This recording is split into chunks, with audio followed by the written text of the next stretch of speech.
Hi everybody, it's Meg from Books Off the Beaten Path, and it's time for another early morning book review. And we're going to do something a little different this time too, something that I've never done on this channel.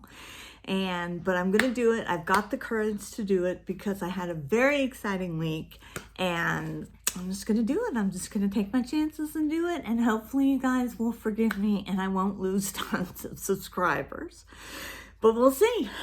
You never know till you try, right? All right, so the book we are reviewing this morning is Secrets of the Friendly Wood by Rex Brasher. And let me tell you, this was a beautiful read. I'm a big one, as most readers are, of the appreciation of language. That's one of the reasons why I love poetry so much, because poets are just amazing to me because they can take just everyday simple words and place them in an order to where it just is heart-wrenching and astounding. As a matter of fact, I want to read some poetry right now, but I don't have any of my poetry books with me, so that's not going to happen. But this was a series of essays written by this, for lack of a better term, naturalist. There are several of his illustrations in the book. I'm going to try to hold one up here so you can see that. And the illustrations go along with the story, and the illustrations are just breathtaking. And the language about the woodland creatures and where he lives and nature all around him is just staggeringly beautiful.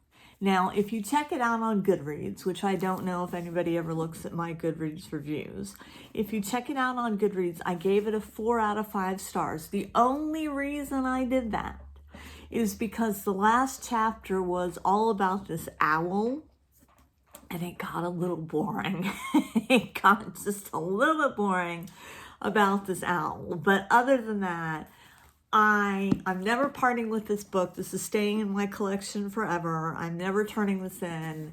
It's got the wonderful marginalia in it that I showed you before. And it's just beautiful. It's just beautiful in every way. And it's a real soul soother. It really is.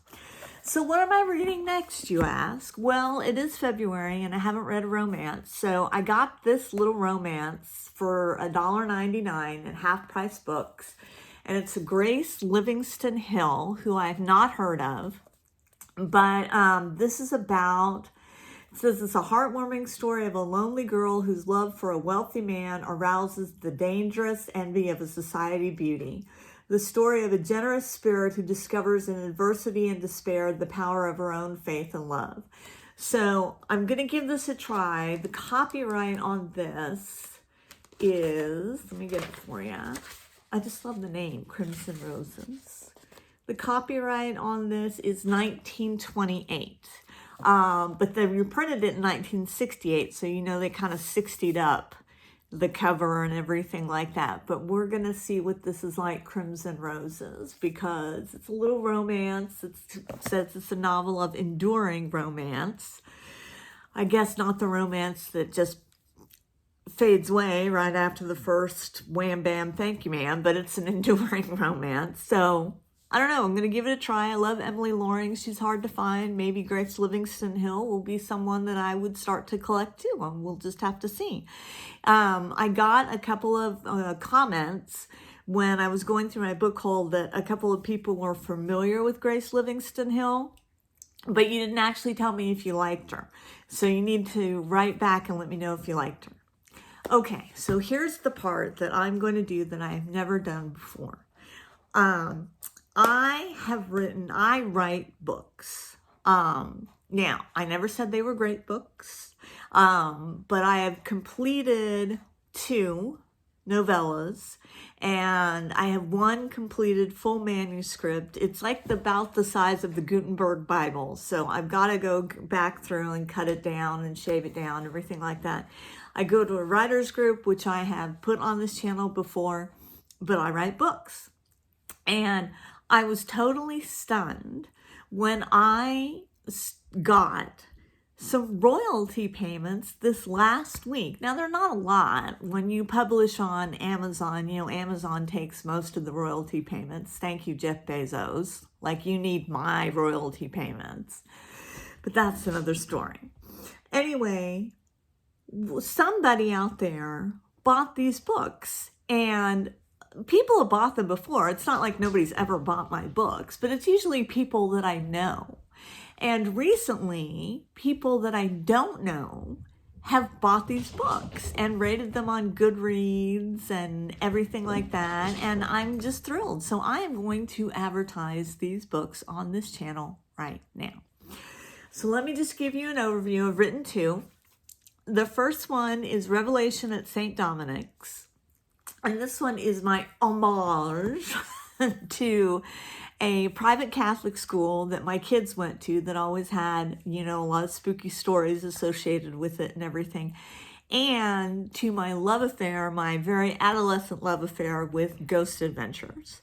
I don't know if you guys remember Ghost Adventures, but they were kind of like the monkeys on steroids with the paranormal thrown in, which was something I just loved. They haven't aged well, let's put it like that. I mean, I haven't watched them in a couple of years. But when they first came out, I would watch them with my kids, and we would pop popcorn and we would watch it and everything like that. And my kids would, oh, you know, oh my gosh, did you hear that? And everything like that. And it was just fun. It was just a fun, joyful memory. And so I wrote this book, kind of with them as the inspiration. And in this book, in Revelation at St. Dominic's, they are called in to investigate. They're not the Ghost Adventures. I made up different names for them and everything like that. But they are called in to investigate some paranormal happenings at this Catholic school. And it's a lot of fun. The second one that I wrote is called Wharton Rectory. And before you rush out and buy it, it does not have a particularly happy ending, just so you know that. But I really wanted to write something that was a bit scandalous, a bit risque. It's not really sexy. It's a ghost story. But it's also a love story, and it's also about betrayal, and it's about Wharton Rectory, where all of this takes place. So anyway, I am proud of these. You know, if I were to go back and write them again, they would be tighter. You know, they would be better written. And look, you know, like the spacing's kind of off and everything like that, because they're just self-published on Amazon. But what the heck, you know, I'm going to go ahead and advertise myself because I got some people buying it now, and I'm thrilled about that.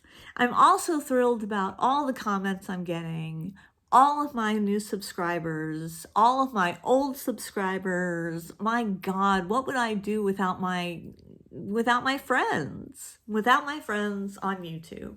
I don't know what I would do. So anyway, give me a like, hit subscribe.